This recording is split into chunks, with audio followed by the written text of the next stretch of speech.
I've ever wanted to do is kill him. A day doesn't go by when I don't think about subjecting him to every horrendous torture he's dealt out to others, and then end him. But if I do that, if I allow myself to go down into that place, I'll never come back.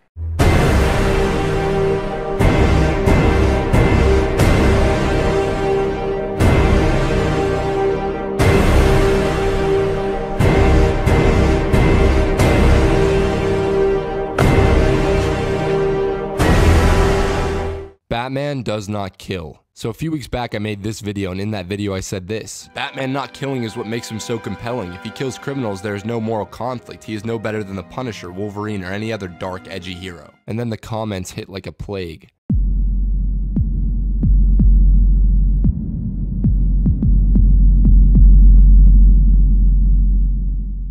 So I figured instead of crying in the corner about how hostile YouTube comments are, I'd make a video explaining my viewpoint on the entire Batman killing thing. Before I began work on this video, I needed to find a source. I wanted to talk to a man who probably knows more about Batman than any of you, than me. It took a lot of emails and a lot more courage, but I managed to get an exclusive interview with my source. He told me to meet him in an empty warehouse, and he told me to make sure I got a few reps in at the gym before I showed up. I went to the warehouse, but I skipped the gym. I would soon regret not getting that pump. Because as you are about to see, my interview went south real fast. Hey, big fan. So I know things must be rough recently, you know, with everything going on in your life. They took your movie away from you, and I'm sure the original cut was great. I'm sure it was just a phenomenal motion picture. But you know, life sucks sometimes. So I came here to ask you one question. Why the fuck does Batman kill in your movie? Technical way. Right? There's a great YouTube video that shows all the kills in the Christopher Nolan movies, even though like we would perceive them as movies where he doesn't kill anyone. I think there's like 42. Are you talking about the Mr. Sunday Movies YouTube video?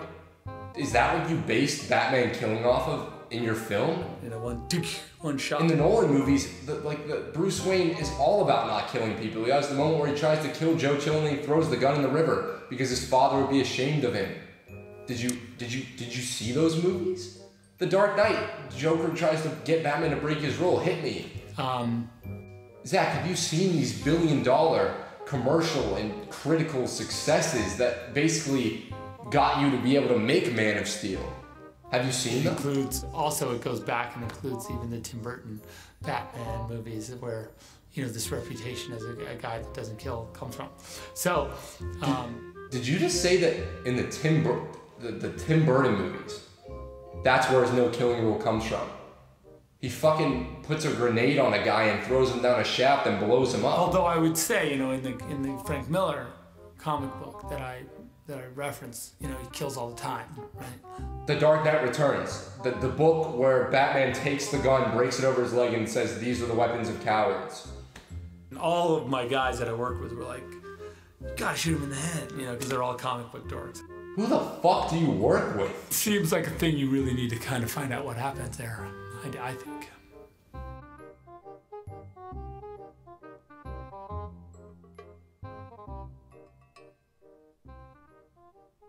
As you can see, my interview with Zach did not go over well, so I returned home and got to work writing this script. How could I convince the internet that Batman should never kill? In fact, I needed to convince the internet that it is fucking stupid if Batman kills criminals. So I had to do my research to try and accomplish this impossible task. I used the only resource I had: Google. The origin of Batman's no-killing rule. According to various blogs on the internet, in Batman #4 published December 1940, Batman says to Robin, "We never kill with weapons of any kind." But why was this? Only about a year ago, Batman carried a gun and murked people left and right. The origin of the no-kill rule is actually pretty simple.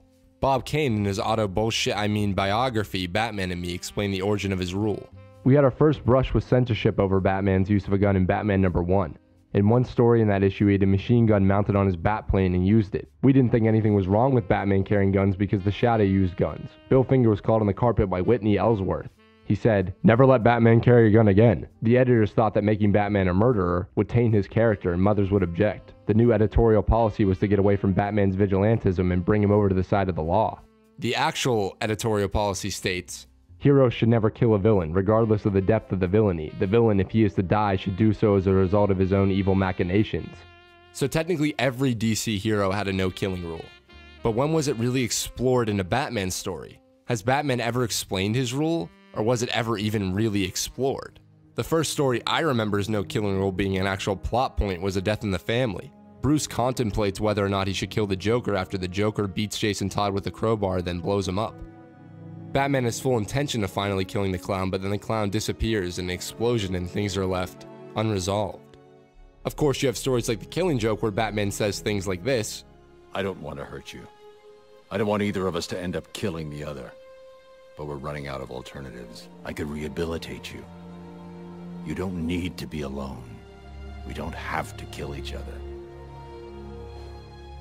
Or The Dark Knight Returns where he says things like this: all the people I've murdered by letting you live.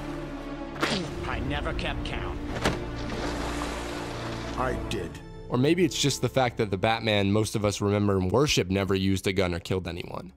Perhaps there is no real origin of his one rule in the story of Batman. Perhaps the rules set by publishers restricted writers from allowing Batman to kill, and that restriction gradually became a part of his character over time. So if the classic writers never really gave a reason for Batman not killing, maybe there is no real reason. Maybe it just makes sense that a boy, a highly trained, highly intelligent boy, who was so traumatized by his parents' death that he has spent his entire life torturing himself emotionally and physically so that no boy can ever witness what he witnessed, so that no boy can ever feel the pain he feels every moment of every day. Maybe it just makes sense that that boy man, that Batman, would never take a life. Criminals have children, the goons he murders on screen have children. What sense does it make for a victim of trauma to enact that same trauma onto others? The answer is pretty simple: it doesn't. The actual conflict in a Batman story. Good Batman stories almost never focus on the physical conflict. Will Batman beat the Joker? Yeah. Will he be able to survive the story? Yeah. Good Batman stories focus on the moral or ethical dilemma of Batman. Is what Batman does right? Should he kill the Joker? Is he just a crazy guy with money? Damn good television.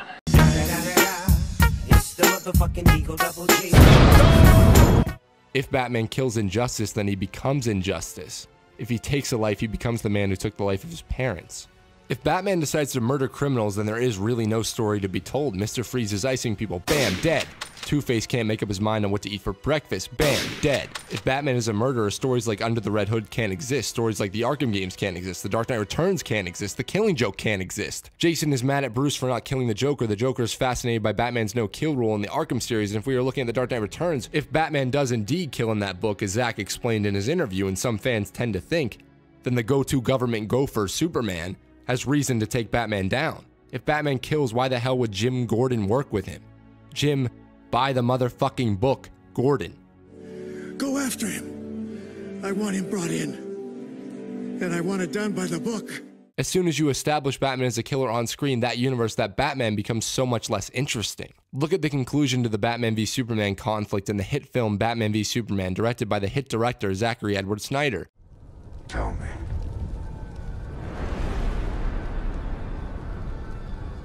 Do you bleed?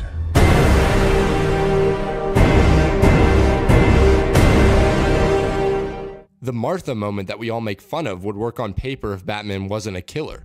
View this infamous scene and pretend Batman didn't just shoot a man with his .50 caliber machine guns and then blow him up. Essentially pretend Batflick has a no-killing rule, and that Superman is the first life that Bruce is willing to take. You were never a god. You were never even a man. Alright, so in this film, this line comes off as typical uber-masculine bullshit, but if we are viewing this Batman as someone who doesn't kill, this line almost comes off as Bruce trying to justify to himself that he is about to take a life. If Bruce views Clark as an alien, then he doesn't have to worry about breaking his one rule, which would explain why Affleck seems so damn crazy in this scene. So he's finally about to do it. He is finally about to take a life, something he has never done before. He's finally about to plunge that spear into his white whale.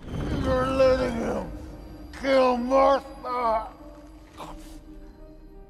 Martha. Of course, Bruce's PTSD is going to kick in and he's going to freak out as soon as he hears his mother's name, but what if, now remember in this theoretical film, Batman has never killed before? What if remembering his parents' death made him remember what he has spent his whole life fighting against? The bullet that killed his father, the bullet that killed his mother, the bullet that killed Martha. Bruce has now become that bullet. He has become Joe Chill. He has become that which he stops. So he freaks the fuck out as any Batman would.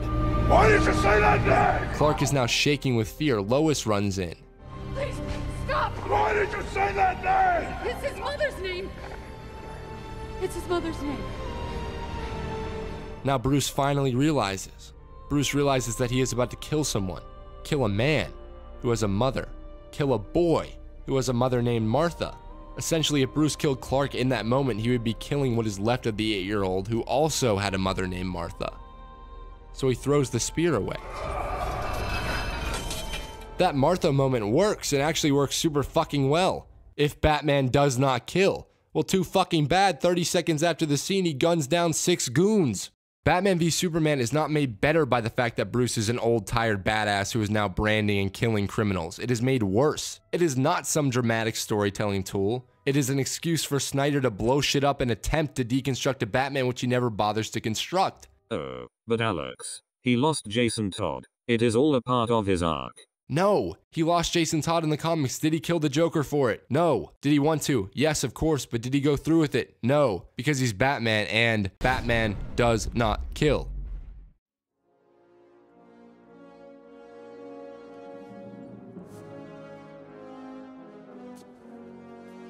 Why this matters.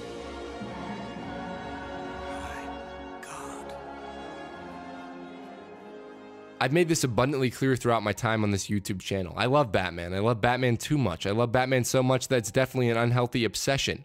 But I haven't really explained why I find the character of Bruce Wayne so fascinating.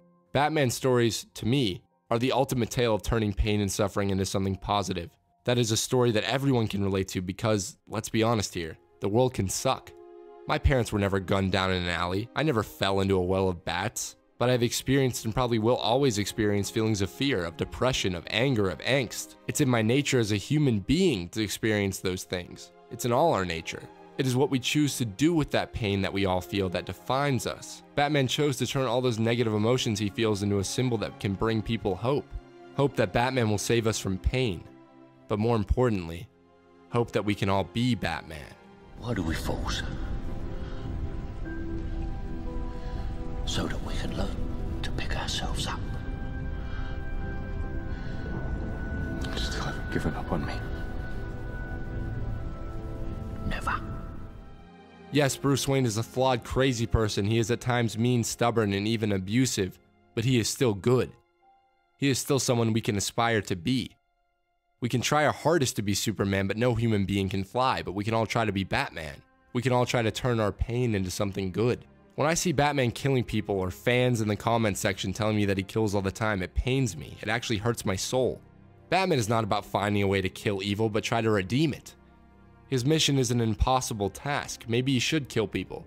In fact, he probably should kill madmen like the Joker. But what makes him fascinating, what makes him a hero, is the fact that he has that moral code and can stop himself from crossing that line. That's why I always looked up to Batman, even as a kid. Despite all the adult subtext or mature themes, superheroes are for kids. Imagine being a kid in that theater watching your favorite superhero brand people, shoot people, blow people up, and try to murder Superman. But Alex, Iron Man, Captain America, and all the Marvel heroes kill people. I'm sick of getting this fucking comment. There is a big difference between this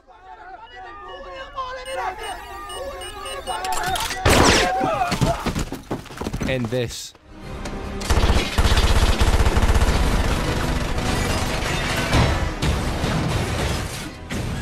If you can't see that difference, Kill you. That is not Bruce Wayne.